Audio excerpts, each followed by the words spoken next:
right after the Highguard trailer in the Game Awards, people were calling it Concord 2.0. And apparently, some of the same devs that worked on Concord worked at Highguard. I'm not sure how true that is, how many devs, but regardless, it was pretty quickly dubbed Concord 2. And in hindsight, it appears to be a correct assessment. But my question is, how much of that was due to Highguard being a bad game, and how much of that was due to due to the social elements around it? Now, I think the most popular opinion is that it was just a bad game. But my question would be, if in the future someone said that there were a Concord 5.0, some game was Concord 5.0, would you be interested in playing it? Probably not, right? And the fact that you don't know anything about that game other than it's called Concord 5 indicates the power of the social element, right? The power of these terms and comparisons and hints to certain culture war topics. They will make your game divisive and you'll lose customers because of social reasons. Now, I don't want to talk a whole lot about High Guard initially. I'll start with a couple of stories. One is a story from a friend of mine, and another one is a story I saw from a YouTube video about Elden Ring. So the first one I'll share from a friend of mine. The game I probably played the most in my life is World of Warcraft, and my friend, who I played WoW with a lot, when he was first starting. This is before I met him. When he was first starting, he played for a while, and then he took a break, and then he came back, maybe a week or two later or whatever, and some guy that he had on his friends list sent him a message. He said, "Hey, it's been a long time since I've seen you. I've been waiting to go and do X, Y, Z. Now that it's wrong, let's go get back to it." And he's like, "Wow, like that's awesome. Like there's a real person that is like on this game waiting for me and like wants to do stuff with me. Like that's cool. Like a real friend." Like I'm not saying that World of Warcraft was the first game that did this, but it was the first game that I experienced with this kind of real world social element, right? And I think that's the strongest selling point of World of Warcraft. It's not that the gameplay is especially riveting, though I do enjoy the gameplay. It's the whole social element around it, that you'll have friends there. You may have some enemies there. You'll group up and try to accomplish difficult things together. You have leadership structures, and yeah, there's a whole social element to the game. And that interaction, when he logged on and he had a friend that was waiting on him and checked in with him, that's not Blizzard making a new content update for the game. It's not that he came back because there was a new skin or a new dungeon or raid. It was a social element, right? He logged on and there was a friend there. Now, imagine the opposite. Imagine, you're playing the game and you just get flamed for being bad because you're brand new at the game and everything's super toxic, right? That'll make a new player less interested in playing. Again, that's the social element to the game. It could be positive or negative. So, the reason I share that story is because that's what really made him continue playing the game. And it wasn't about the gameplay. It was a social element related to the game that brought him into it. A second example I'd like to share is from a person who didn't play Souls likes, who first started playing Elden Ring. Okay, now this guy is a YouTuber, so I don't know him personally, but his story was he tried Elden Ring, just like most Souls likes, he got stomped.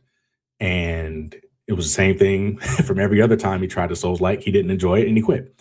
And it was only after seeing how much praise Elden Ring was getting as one of the greatest games of all time, he was like, you know what? There must be something here that I'm missing, that everybody is, having such a great experience with this game and I didn't. Let me try it again. So he goes back and he tries it again. Initially, he's like, I understand why I quit the first time, right? He still didn't enjoy it, but he willed himself to continue because of the positive zeitgeist around the game. And he was like, let me go ahead and continue. And eventually he got good and he beat Margit. He got past the first boss. He's like, I get it, right? Like I struggled, I got better. And then he felt the sense of accomplishment that came from that. And he was like, after that, he was hooked and he continued. Now, my point is, had the conversation around Elden Ring been strictly negative, if they were calling it Concord 2.0 or whatever, and everybody was like, it's a horrible game, he wouldn't have tried again, he would have had this bad experience. He would have quit and he would have never gotten back into the game. Now, am I saying Highguard is that? No, I'm not saying Highguard is Elden Ring. But what I'm saying is the social conversation around it made him try a game that he didn't like because other people liked it. And eventually he grew to like it. And the same thing can happen in reverse. Now, I think it's a little less likely in reverse, right? If you have a game that's just a bad game that supposedly everyone loves, right? Like it's hard for that situation to even come about.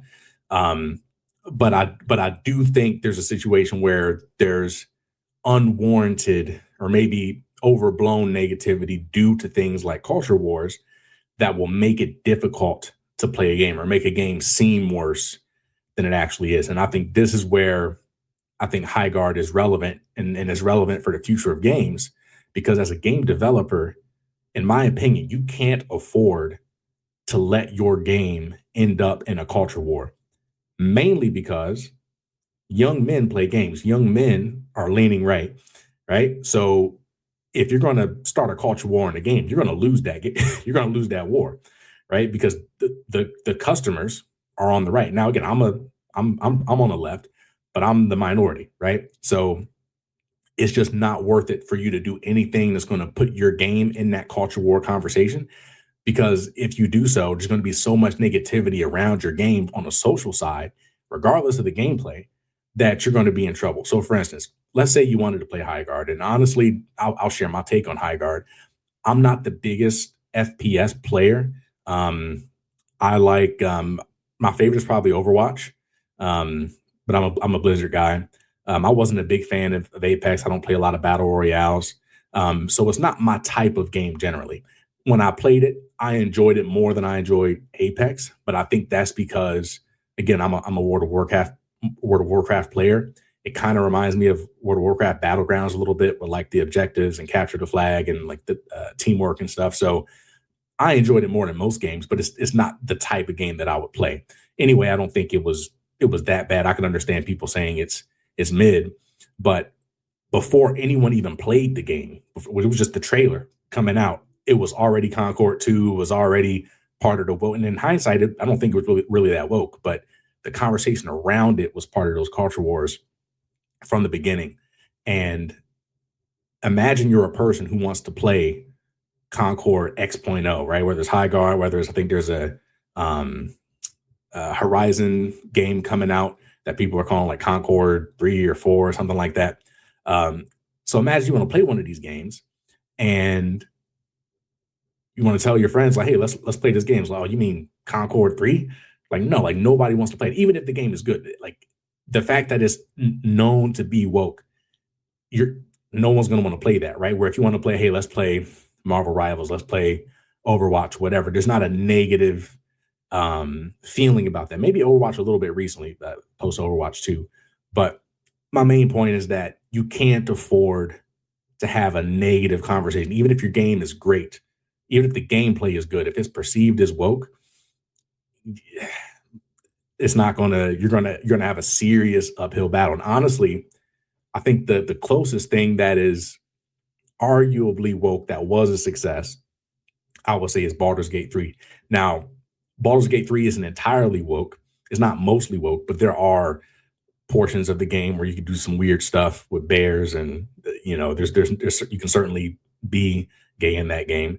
So there's some weird stuff in Baldur's Gate 3, but I think it was enough of it was a small part of the game and it was optional.